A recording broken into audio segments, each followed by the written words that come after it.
The road to get to Doctor Strange in the Multiverse of Madness has been a long one.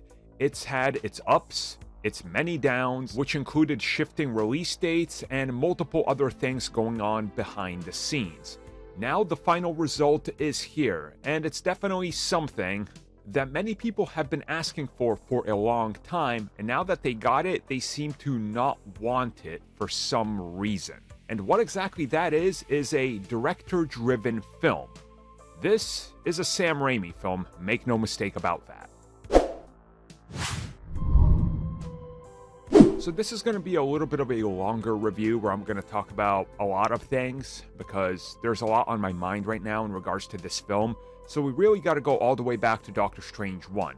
That film was called Too Safe, Too Basic, it took no risks, it was just magic Iron Man, the director was just falling in line, he was doing what the studio told him, Scott Derrickson wasn't allowed to do any of his flavors of horror, and people were like, no, this is terrible, try better next time, Marvel. And then, of course, throughout the development of the film, we saw that Scott Derrickson left, and then suddenly people got to back him, being like, of course they let him go because he's a true visionary. You know, we've covered all that. People flip-flop just to hate what Marvel is doing. Then Sam Raimi was brought on board, and everybody got excited because, oh my god, we're going to get a Sam Raimi film, especially that they're going to push horror in it. What could possibly go wrong? Now those same people seem to be pointing out that this film doesn't work for them because it doesn't feel like your typical MCU film, for better or for worse. And there's multiple things I will say here about this, trying to avoid spoilers. But what I'm trying to get to is, this is a Sam Raimi film. If you know what Sam Raimi has done in the past, if you know his signature style, you're going to see his style literally jumping out of every single corner of this film. It's there, and you see it. The best thing I can say, it's like a Guillermo del Toro movie. When you go see one of his films, you know it's his film, because he has a signature style. Here, Sam Raimi takes his signature style and brings it to the MCU. Now, this brings me to a major problem that I see some people having, and even some people I talk to after the film, who might not be up to date with everything, let's just say. You know, they're fans, but they don't remember everything like we do. This film carries the MCU comic knowledge, the comic universe, and all the stuff that's happened in the MCU on its back. And it really asks for people to know a lot. If you are a casual viewer, this might not be your thing. I mean, you're gonna get lost. And the film wastes no time stopping to catch you up on everything. Things shoot off rapidly because it is a 2-hour film. Now that we got that out of the way, let me just say that I absolutely love this film. I went into it, I was worried. It ended, I felt like it was too short. I felt like another 20 to 30 minutes really could have helped this film balance itself out so it doesn't feel like almost like a fever dream in many parts because it is so rapid. But again, thanks to the strength of Sam Raimi, he does manage his time well. And while some parts feel like they could use just a little bit more, maybe an extra 30 seconds to a minute, just kind of hang on it for just a little longer, they still do work.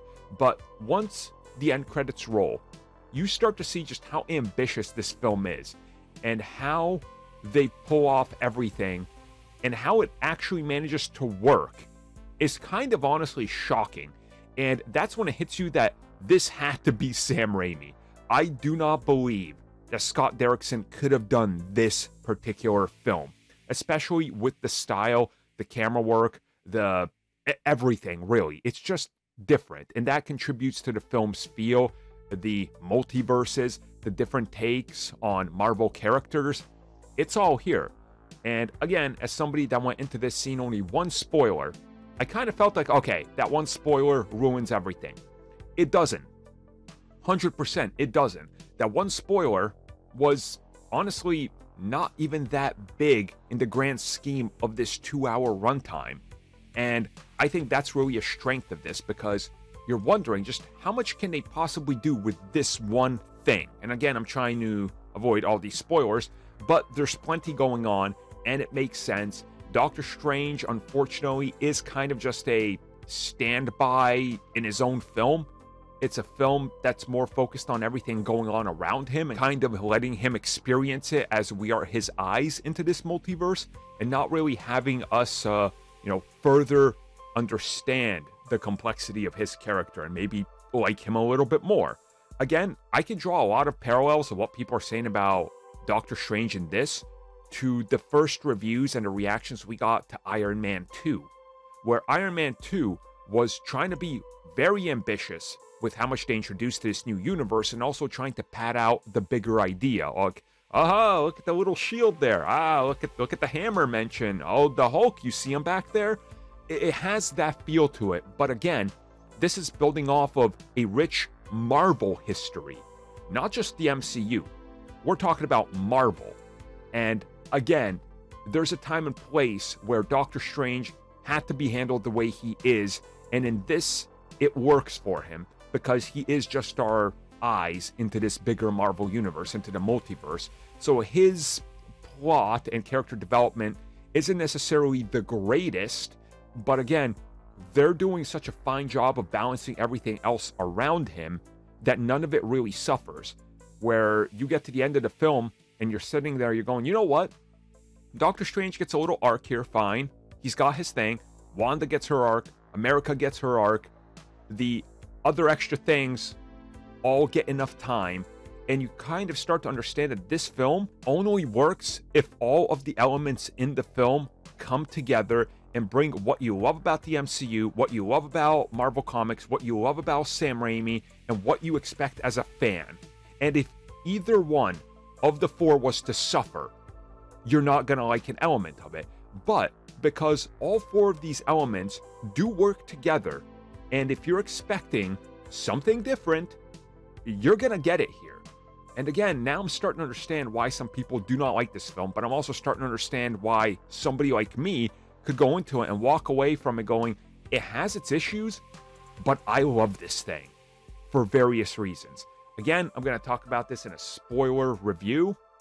It might be longer than this, I don't know, but I have a lot to say.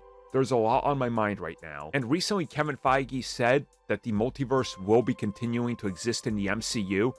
If this is our first exposure of what that means, this and Spider-Man No Way Home technically, to what the multiverse is possible of, I honestly do not understand or can't even imagine what could be next, especially with the way everything ends in this film by the time the credits and everything are done. Because by the time it happens, you realize that, yeah, the multiverse is going nowhere, and it's only going to get bigger.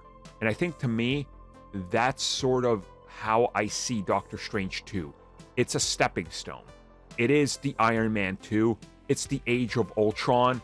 It has to exist for the massive influx of what comes next. And a lot is going to build off of this particular film. Again, I'm trying very hard to avoid all spoilers, but trust me when I tell you this, this thing is definitely unique, and I don't think you're going to see another comic book film that's quite like this. Maybe ever, unless Sam comes back for a third one. Then, if that's a multiversal film, I could see them going even more Sam Raimi-er, which is something that makes me a little worried, but also very excited, because who knows what they could pull off.